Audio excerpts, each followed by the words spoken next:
First up tonight, the man accused of shooting and killing his wife in a Tri-Cities region dental office is now being held on a $1 million bond. Thanks for choosing News Channel 11 at 5 o'clock. I'm Josh Smith. And I'm Sarah Diamond. Harry Weaver appeared before a judge in a Sullivan County courtroom this morning. Weaver is accused of shooting and killing his wife Kelly last month inside the dental office of Dr. David Guy.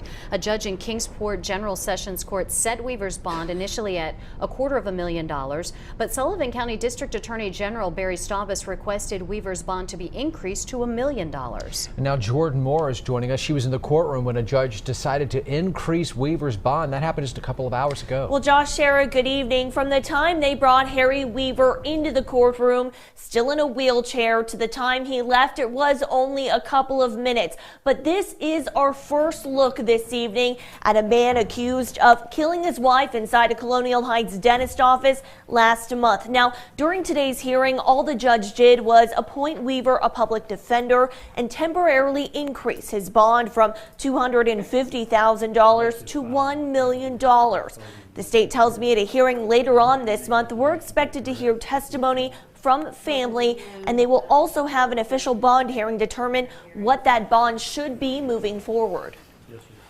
So we plan on putting on not only Miss Steele, who was the person that was holding Miss Weaver as she was killed, but also Mr. Seagroves, who was able to stop the defendant in his tracks. I think the victims and the witnesses in the case, and hopefully the community, will feel safer knowing that he's under $1 million bond at the moment.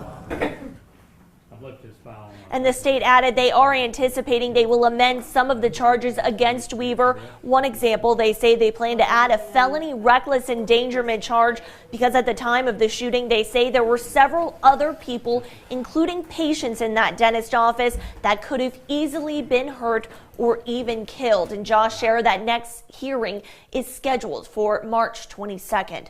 Reporting live in the Kingsport newsroom, Jordan Moore, News Channel 11, in your corner.